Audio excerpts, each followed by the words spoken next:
Hola amigos, esta noche comenzamos con algo un poco más oscuro, la extraordinaria, perturbadora, y francamente surrealista historia de cómo el Imperio Romano decidía castigar a quienes se atrevían a romper sus reglas. Una época de gladiadores, acueductos y una creatividad verdaderamente inquietante a la hora de hacer sufrir a la gente. Una civilización que construyó carreteras que todavía existen hoy, que inventó el concreto, que nos dio el calendario que usamos, y que también, con aparente entusiasmo, se sentaba en comités para diseñar maneras cada vez más elaboradas de arruinarle el día a alguien. Antes de ponerte cómodo, tómate un momento para dar like al video y suscribirte, pero solo si realmente disfrutas lo que hago aquí. Y déjame saber en los comentarios desde donde nos estás escuchando y qué hora es donde te encuentras. Siempre es fascinante saber quién se une a nosotros desde distintas partes del mundo. Cuando piensas en el antiguo Roma, tal vez imaginas columnas de mármol blanco, senadores con togas impecables debatiendo filosofía, y un pueblo orgulloso construyendo la civilización más avanzada del mundo conocido. Podrías imaginar una sociedad ordenada, justa, donde la ley reinaba suprema y la justicia era ciega, equilibrada y razonable. Pero para los aproximadamente 50 millones de personas que vivían bajo el dominio romano en su época de mayor expansión, la realidad era considerablemente más complicada y considerablemente más aterradora. El sistema legal romano era, en muchos sentidos, una obra maestra de la ingeniería jurídica, tenía categorías, procesos, apelaciones y distinciones minuciosas entre diferentes tipos de crímenes. También tenía castigos que harían palidecer a cualquier persona moderna. No había celdas con televisión, no había programas de rehabilitación y definitivamente no había debate sobre si el sistema era demasiado severo. La severidad era el punto. La severidad era, en muchos sentidos, toda la filosofía. Bienvenido al sistema de justicia romano, donde el mensaje era siempre más importante que el mensajero, y donde el mensajero generalmente terminaba mucho peor que cuando empezó. Hablemos primero de la arquitectura del castigo romano, porque antes de entender los métodos específicos, y créeme, llegaremos a ellos, necesitas entender la lógica detrás del sistema. En el mundo de hoy, tendemos a pensar en el castigo como algo relativamente privado, una sentencia, una prisión, una consecuencia que ocurre fuera de la vista pública. En la Roma antigua, esta idea habría parecido completamente absurda, probablemente incluso contraproducente. El castigo romano era, fundamentalmente, un espectáculo. No en el sentido moderno de la palabra, no era entretenimiento casual, aunque a veces también lo era, sino en el sentido de que era una declaración pública, un mensaje grabado en la memoria colectiva de todos los que lo presenciaban. Imagina esto, estás en el Foro Romano, el centro nervioso de la ciudad más poderosa del mundo, rodeado de miles de personas. El olor a humanidad, a comida de los puestos cercanos, a animales, todo mezclado en el aire cálido mediterráneo. Y en el centro de toda esa vida bulliciosa, alguien está recibiendo su castigo. Todo el mundo mira. Todo el mundo aprende. Eso era precisamente lo que Roma quería. La humillación pública no era un efecto secundario del sistema. Era el producto principal. Y aquí es donde Roma comenzaba a mostrar su verdadera creatividad, porque el sistema no trataba a todos por igual, y lo hacía de manera completamente explícita, sin ninguna vergüenza al respecto. Existían dos categorías fundamentales de ciudadanos romanos a ojos de la ley, los honestiores y los humiliores. Los honestiores eran los de clase alta, senadores, caballeros, veteranos militares destacados, decuriones municipales. Los humiliores eran todos los demás, el pueblo común, los libertos, los pobres. Esta distinción no era simplemente social o económica. Era legal. Codificada. Incorporada directamente en el sistema de castigos. Si eras honestior y cometías un crimen, tenías acceso a ciertos castigos que, en términos relativos, eran casi gentiles, el exilio, la confiscación de bienes, la degradación de estatus. Si eras humilior, si eras, en el lenguaje brutal y directo de la ley romana, uno del común, las opciones disponibles para ti eran significativamente más creativas. Y por creativas, me refiero a que los magistrados romanos aparentemente se reunían y pensaban, ¿cómo podemos hacer esto más elaborado, más público, y más absolutamente memorable para todos los involucrados? Felicidades por nacer en la clase equivocada. Empecemos con algo relativamente sencillo dentro del espectro romano, que de por sí ya dice mucho sobre el espectro romano, la fustigación. Los historiadores la llaman fustigación o flagelación. Traducción: te azotaban. Con entusiasmo. En público. Usando herramientas específicamente diseñadas para el propósito. El instrumento más común era la faces, no las fases ceremoniales del símbolo político, sino una versión funcional, un manojo de varas de abedul atadas juntas que los lictores, los asistentes oficiales de los magistrados, llevaban como símbolo de autoridad ejecutiva. Cuando llegaba el momento de usarlas con fines disciplinarios, las usaban. Pero para los casos más serios, existía el flagrum, un látigo de múltiples correas, a veces con fragmentos de hueso o metal incrustados en las puntas, diseñado no simplemente para causar dolor sino para causar un tipo muy específico y muy visible de daño. El sonido del flagrum era, según los registros históricos, algo que la gente escuchaba desde la distancia y reconocía inmediatamente. No era un sonido que se olvidara fácilmente. Si estabas en el foro ese día y escuchabas ese sonido, sabías exactamente lo que estaba ocurriendo, y la mayoría de la gente, sabiamente, hacía una nota mental de no hacer lo que fuera que el receptor había hecho. Sistema de advertencia efectivo, si lo piensas fríamente desde una distancia de 2000 años. Pero la fustigación, por perturbadora que suene, era en muchos sentidos el punto de entrada del sistema romano. Era el castigo cotidiano, el recordatorio estándar de que la autoridad romana era real y estaba dispuesta a demostrarlo. Para los crímenes más serios, Roma tenía opciones considerablemente más elaboradas. Hablemos de la decalvación, o, para usar términos que cualquier persona moderna puede entender sin buscar en un diccionario, el afeitado forzado de la cabeza como castigo público. En el mundo de hoy, esto podría sonar menor, casi simbólico. ¿Te afeitaron la cabeza? No es agradable, pero tampoco parece devastador desde la perspectiva moderna, donde el cabello corto o incluso rapado es perfectamente aceptable socialmente. En la Roma antigua, sin embargo, el cabello, especialmente para las mujeres, pero también para ciertos hombres en ciertas circunstancias, era un marcador poderoso de estatus, respeto y pertenencia social. La mujer romana que era públicamente rapada no simplemente perdía su cabello. Perdía su posición social visible.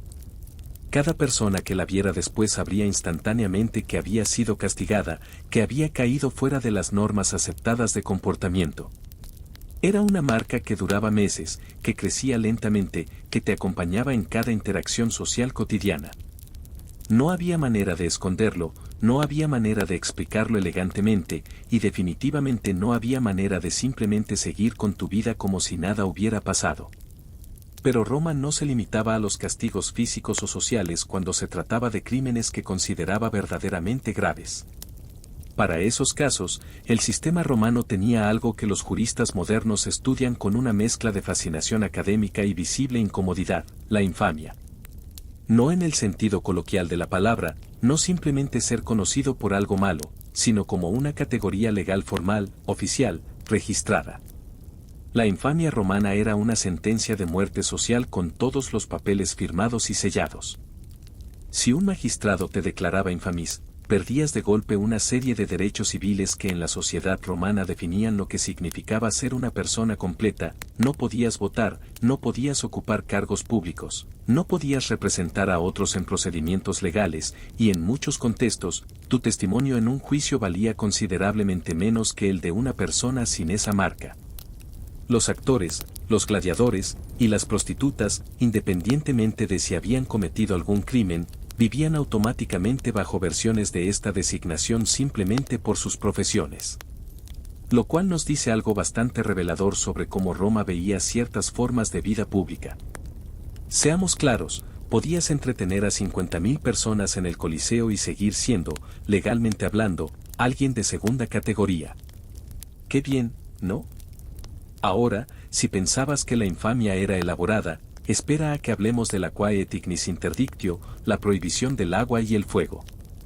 Este castigo tiene un nombre que suena casi poético en latín, casi filosófico, como si fuera el título de un tratado sobre los elementos naturales. La realidad era considerablemente menos poética. Cuando Roma te prohibía el agua y el fuego, te estaba diciendo, con toda la autoridad del Estado más poderoso del mundo conocido, que no tenías derecho a los elementos básicos de la civilización humana. El agua era vida, purificación y comunidad. El fuego era calor, cocina y presencia en el hogar. Negarte ambos simbólicamente significaba que quedabas excluido de la comunidad humana en su sentido más fundamental. En la práctica, nadie podía darte refugio, nadie podía compartir su fuego contigo, nadie podía ofrecerte agua de su pozo. Cualquiera que lo hiciera se arriesgaba a convertirse en cómplice de tu condición. El resultado era el exilio, pero un exilio de una naturaleza particularmente desoladora. No simplemente te mandaban lejos, sino que te convertían en alguien que no debía existir en ningún lugar donde hubiera otras personas. Imagina caminar por los caminos romanos, esos caminos perfectamente construidos, rectos como flechas, llenos de vida y comercio, sabiendo que cada aldea que ves en el horizonte tiene prohibido acogerte. Frío desde afuera, frío desde adentro, y frío desde todos los lados. ¿Qué hay de los esclavos? Porque hasta ahora hemos hablado principalmente de ciudadanos romanos, y el sistema para ellos, aunque brutal, tenía cierta estructura, ciertos límites, y uso esta palabra con extrema cautela, lógica interna. Para los esclavos, que constituían entre el 15 y el 30% de la población del imperio en su apogeo, las reglas eran fundamentalmente diferentes. No porque los romanos no pensaran en los esclavos como seres humanos en ningún sentido, la filosofía estoica, muy popular entre la élite romana, tenía opiniones bastante progresistas sobre la humanidad compartida, sino porque el sistema económico entero dependía de mantener una distinción absoluta entre la libertad y la esclavitud. Y esa distinción se mantenía, entre otras cosas, mediante el miedo. El castigo más infame reservado para los esclavos era la crucifixión, pero antes de llegar a ella, existía todo un vocabulario de castigos intermedios que los propietarios podían aplicar con considerable libertad. El collar de hierro grabado con texto era uno de ellos, una banda metálica colocada alrededor del cuello del esclavo que escapaba o causaba problemas, con una inscripción que funcionaba como un anuncio permanente. Los ejemplos que han sobrevivido dicen cosas como detente, soy un fugitivo. Devuélveme a mi amo. Un recordatorio constante, visible, imposible de ignorar, de la condición del portador. No había manera de quitárselo sin herramientas, no había manera de esconderlo bajo la ropa en el calor mediterráneo, y definitivamente no había manera de pretender que no existía. Y luego estaba el furca. Si la imagen del collar de hierro te pareció perturbadora, el furca añade otra dimensión completamente distinta. Era una horquilla de madera en forma de I, como una rama bifurcada, grande y pesada, que se colocaba alrededor del cuello del esclavo castigado, con sus brazos extendidos sobre la pieza horizontal. El esclavo entonces tenía que cargar esta estructura, a veces con pesas adicionales colgando de los extremos, mientras era paseado por las calles de la ciudad o del campo.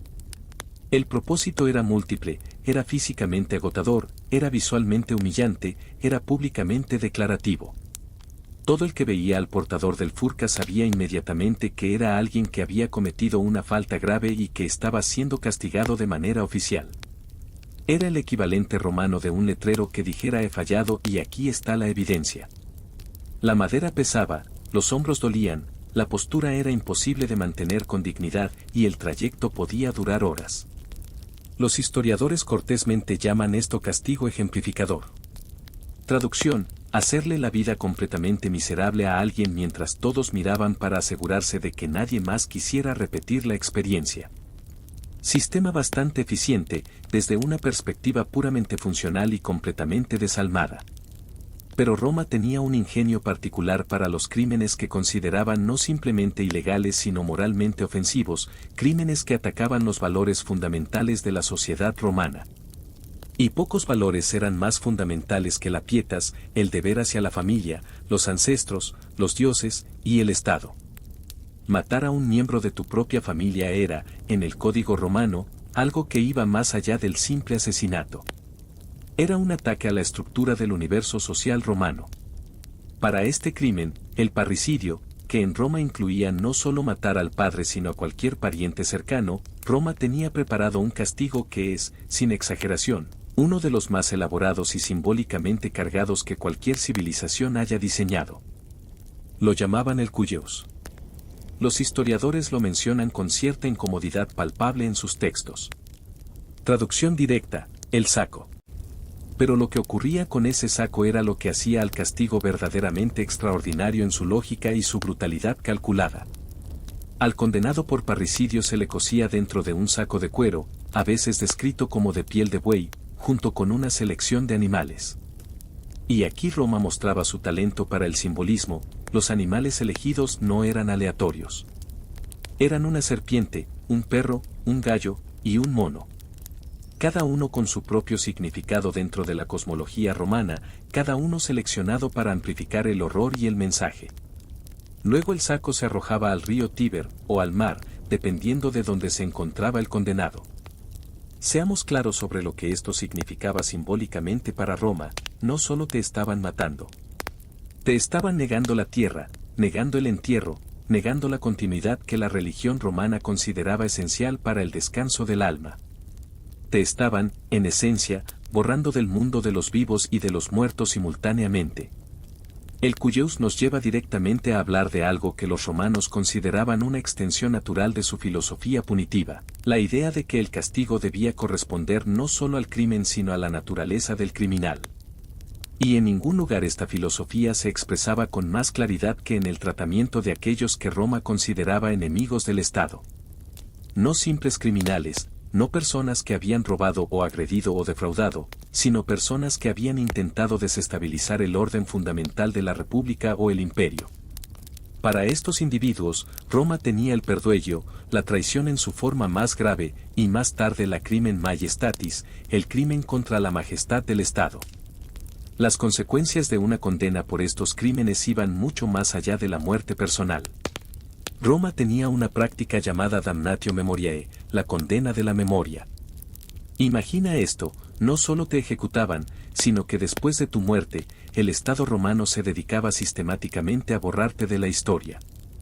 Tus estatuas eran destruidas o remodeladas con otros rostros. Tu nombre era cincelado fuera de las inscripciones en piedra. Tus retratos eran raspados de los murales.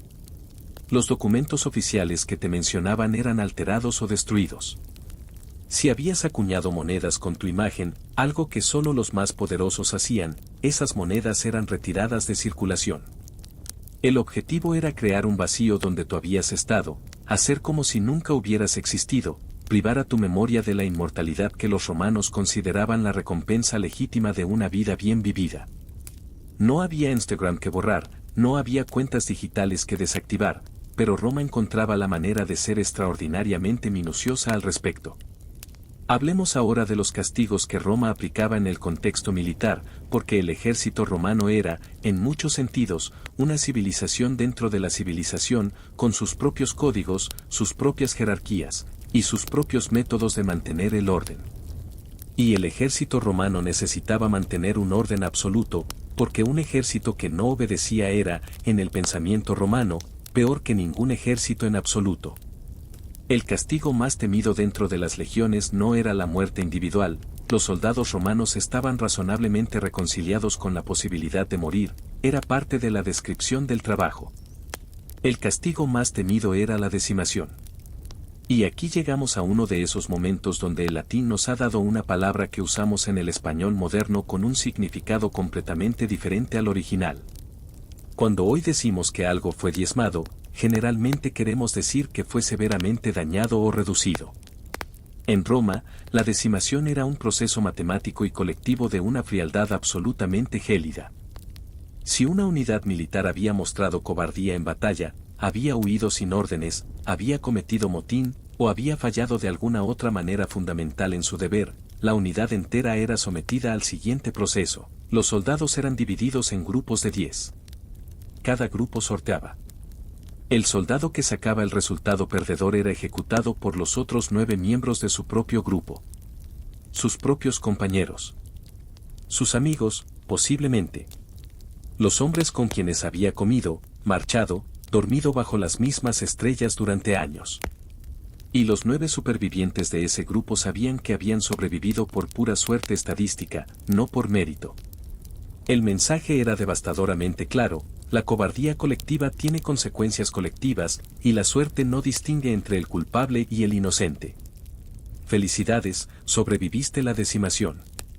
Ahora vive con eso. La decimación nos lleva a reflexionar sobre algo fundamental en la psicología punitiva romana: la importancia del sufrimiento visible y compartido. Roma no creía, como podría creer un sistema moderno, que el castigo debía ser proporcional al individuo y administrado con cierta discreción. Roma creía que el castigo debía ser visto, recordado y discutido. Por eso los romanos desarrollaron con tanto detalle el concepto de los ludi, los juegos, como extensión del sistema punitivo. La damnatio ad bestias, la condena a las bestias, era técnicamente una forma de ejecución capital, pero Roma la había convertido en algo infinitamente más elaborado.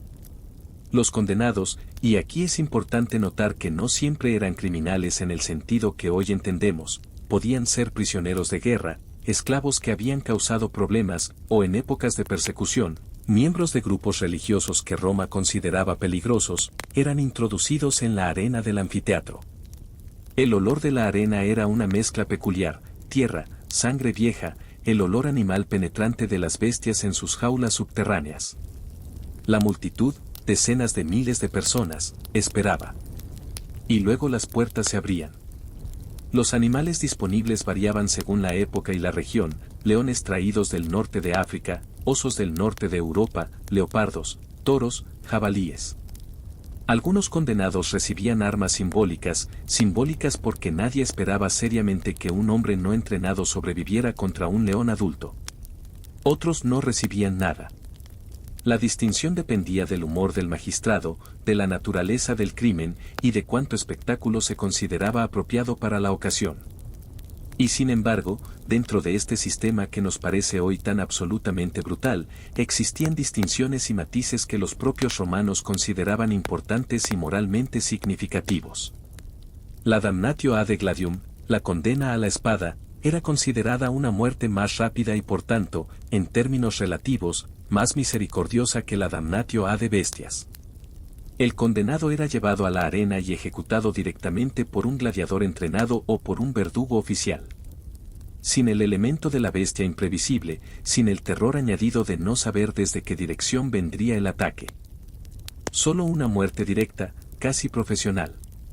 Los romanos tenían toda una taxonomía de la muerte violenta, ordenada por su grado de humanidad, y dentro de esa taxonomía hacían distinciones que a nosotros nos pueden parecer absurdas. ¿Qué diferencia hace realmente entre una muerte y otra cuando el resultado final es el mismo, pero que para ellos tenían un peso moral considerable?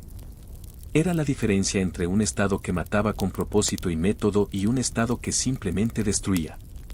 Roma, en su propia percepción, siempre hacía lo primero. Los historiadores modernos tienen opiniones más matizadas al respecto, con razón. Pero si existe un castigo romano que captura perfectamente la intersección entre el ingenio jurídico romano, su sentido del simbolismo, y su disposición a hacer del sufrimiento un arte elaborado, es la crucifixión. Sabemos de ella principalmente a través de un contexto muy específico que la ha hecho famosa en la historia mundial, pero la crucifixión romana era un castigo que se aplicaba con considerable regularidad a esclavos rebeldes, criminales violentos y enemigos del Estado. Era, en el pensamiento romano, el último y más completo de los castigos, precisamente porque combinaba todos los elementos que Roma valoraba en su sistema punitivo: era prolongada, era visible, era públicamente humillante, y era irrevocable de una manera que una simple ejecución rápida no podría serlo. El condenado era expuesto, literalmente suspendido entre el cielo y la tierra, ni completamente vivo ni completamente muerto durante horas o días, dependiendo de las circunstancias. Los caminos principales que llevaban a las grandes ciudades romanas estaban, en ciertos periodos de la historia, bordeados de cruces. Era el primer saludo que muchos viajeros recibían al aproximarse a Roma, Cartago, Jerusalén o cualquier otra ciudad importante del imperio. El mensaje no podía ser más claro si Roma lo hubiera escrito en letras de 1 metro de altura en las paredes de la ciudad: aquí llega la civilización más poderosa del mundo, y esto es lo que le ocurre a quienes la desafían. Lujo, tu nombre es ser bienvenido a Roma. La crucifixión nos obliga a detenernos un momento en algo que los historiadores modernos han estudiado con considerable detalle, la geografía del castigo romano. Porque Roma no aplicaba sus métodos punitivos de manera uniforme en todo su vasto territorio. Había variaciones regionales, variaciones temporales y variaciones que dependían del contexto político específico de cada momento. En las provincias más alejadas del centro del imperio, los gobernadores locales tenían una autonomía considerable para adaptar el sistema a las circunstancias locales. Esto significaba, en la práctica, que el castigo romano en Britania podía verse diferente al castigo romano en Egipto, que a su vez podía verse diferente al castigo en la propia ciudad de Roma. Pero había elementos que permanecían constantes, elementos que eran tan fundamentales a la identidad del sistema romano que viajaban con las legiones hasta los confines del mundo conocido. Uno de ellos era el concepto del exemplum, el ejemplo. Roma creía profundamente que el propósito último del castigo no era rehabilitar al individuo castigado sino crear un ejemplo para todos los demás. El individuo castigado era, en cierta medida, un vehículo. Un mensaje enviado a través de la carne y el dolor hacia los ojos y la memoria de todos los testigos. Esto no era una idea que Roma ocultara o de la que se avergonzara. La expresaba abiertamente en sus textos jurídicos, en sus discursos públicos, en la manera en que organizaba el espacio físico de las ejecuciones y los castigos. El exemplum era el producto. El sufrimiento era el método de producción. Hablemos de algo que quizás no esperabas en una lista de castigos romanos bizarros, la multa con sal. O más precisamente, el pago, o la negación del pago, en sal.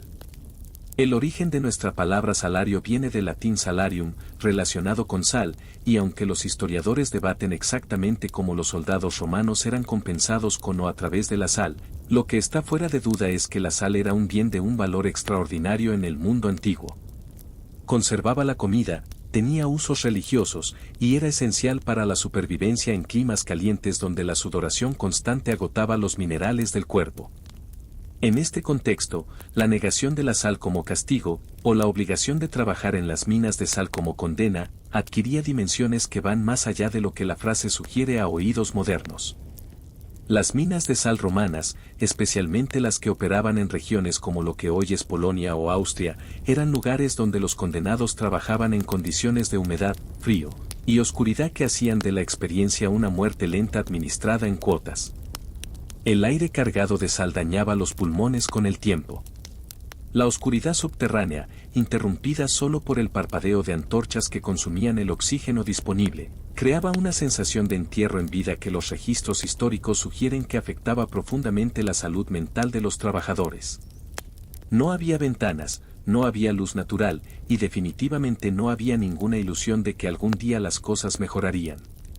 La condena a las minas era, en la mayoría de los casos, una sentencia de muerte con un calendario deliberadamente impreciso. ¿Qué hay del exilio específico que Roma reservaba para sus ciudadanos más prominentes?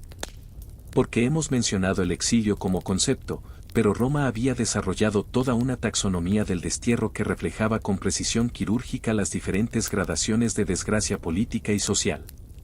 En un extremo estaba la relegatio, una forma relativamente suave de exilio donde el condenado perdía el derecho a estar en ciertos lugares, generalmente Roma misma o Italia, pero conservaba su ciudadanía, sus propiedades y sus derechos civiles básicos.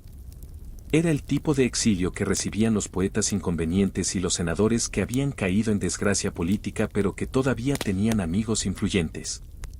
El poeta Ovidio, por ejemplo, fue relegado a Tomis, en la costa del Mar Negro, lo que hoy es Rumanía, por razones que él mismo nunca explicó completamente en sus escritos, refiriéndose solo misteriosamente a un poema y un error.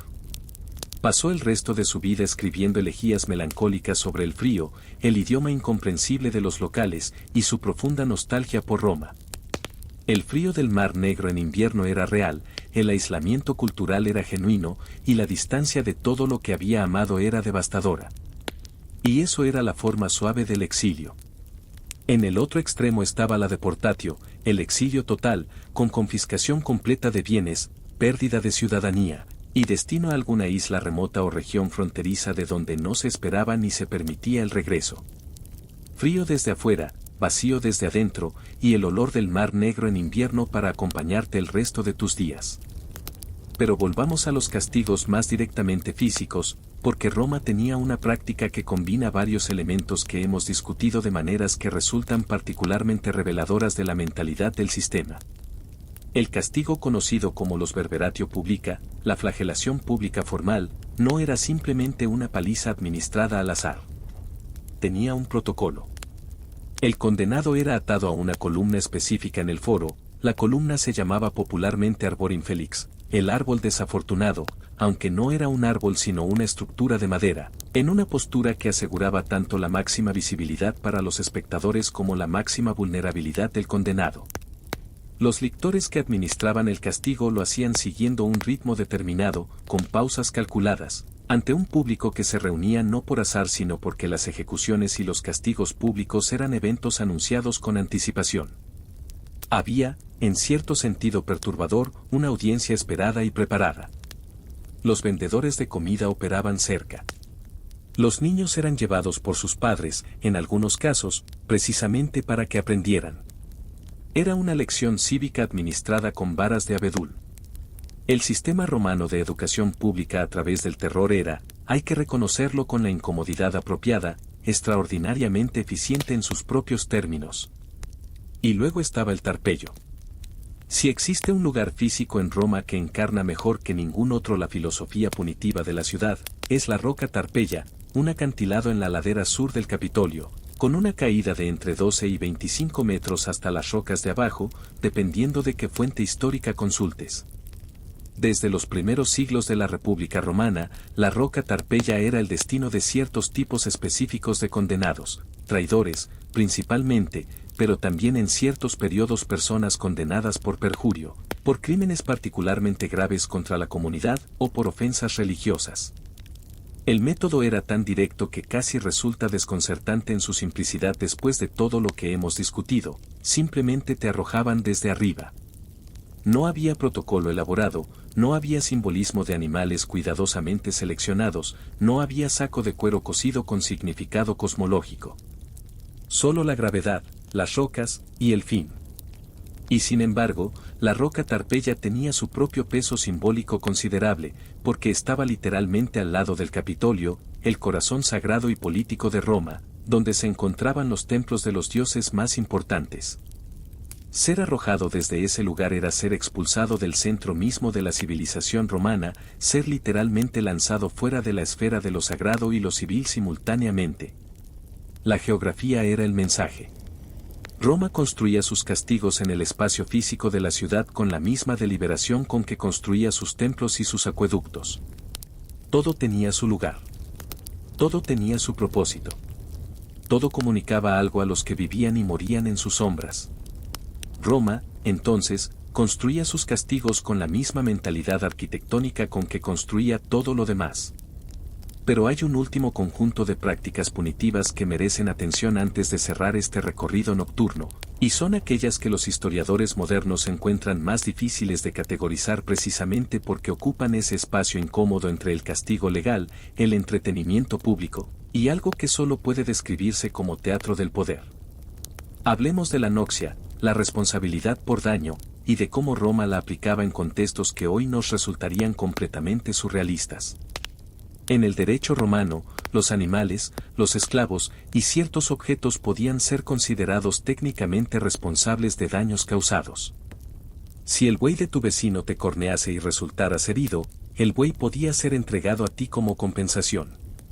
Si un esclavo causaba daño sin órdenes de su amo, el amo podía elegir entre pagar la compensación o entregar al esclavo a la víctima.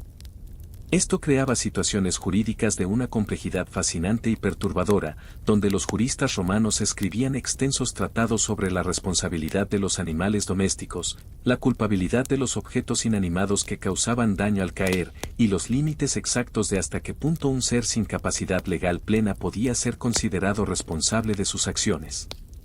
Los juristas romanos llamaban a esto con terminología técnica elaborada.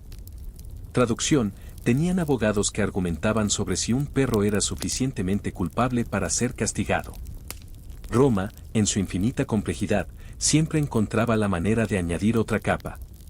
Pero quizás el castigo romano más extraño de todos, el que mejor captura la mentalidad completamente singular de esta civilización, era una práctica reservada para casos de deserción militar en ciertos periodos: la obligación de acampar fuera del campamento.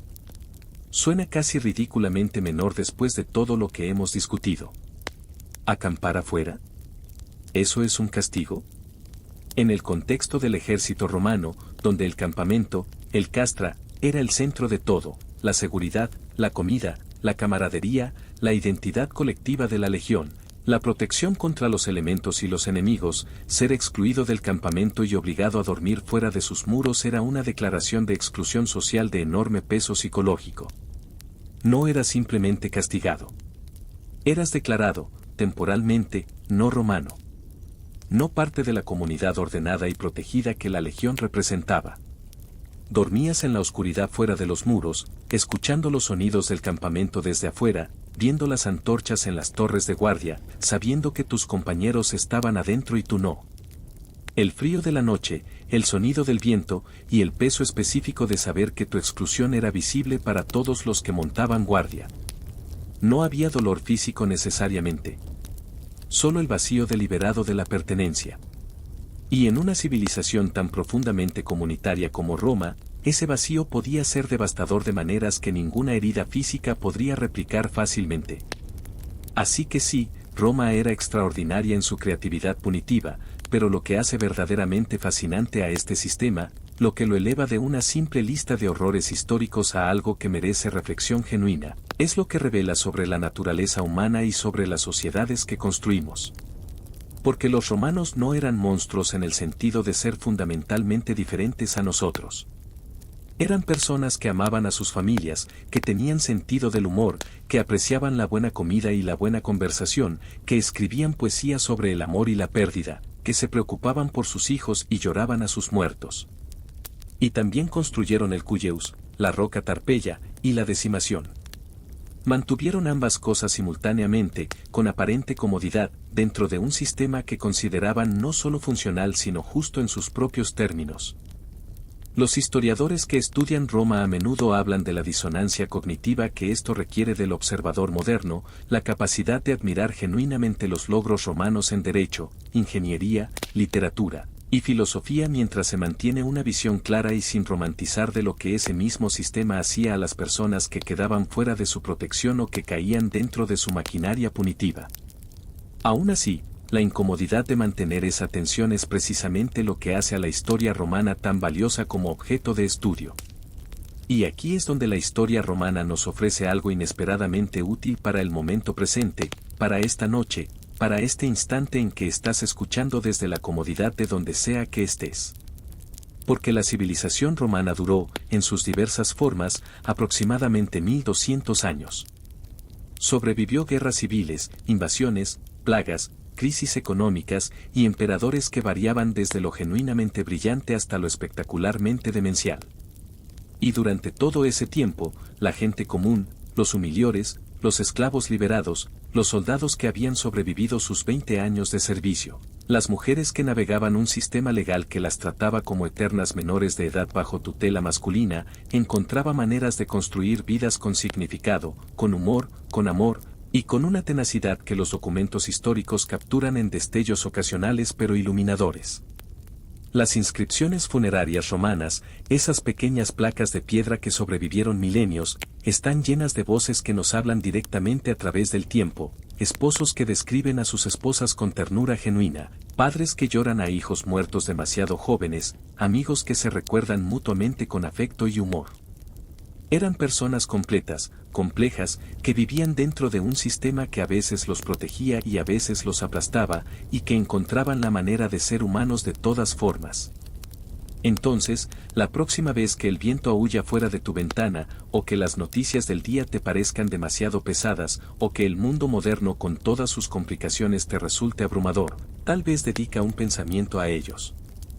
A los innombrables que caminaron los mismos caminos perfectamente construidos que todavía podemos ver hoy, que vivieron bajo el mismo cielo mediterráneo, que amaron y perdieron y encontraron la manera de seguir adelante dentro de un sistema que era simultáneamente una de las mayores obras de la civilización humana y una maquinaria de control y sufrimiento de una eficiencia notable. Resistieron, se adaptaron, encontraron grietas de luz dentro de una estructura diseñada principalmente para la obediencia, y legaron al mundo un patrimonio de derecho, lengua, arquitectura y pensamiento que todavía forma los cimientos de gran parte de lo que llamamos civilización occidental. No porque el sistema fuera bueno, no lo era, en muchos sentidos fundamentales, sino porque las personas dentro del sistema eran, como todas las personas en todos los tiempos, irremediablemente, obstinadamente y a veces milagrosamente humanas. Así que esta noche, mientras te hundes en tu cama, suave, caliente, sin riesgo alguno de furca ni de cuyeus ni de roca tarpeya, recuerda que estás durmiendo con el lujo acumulado de 2000 años de historia humana debajo de ti. Un latido, un aliento, y la larga sombra luminosa de Roma acompañándote en la oscuridad.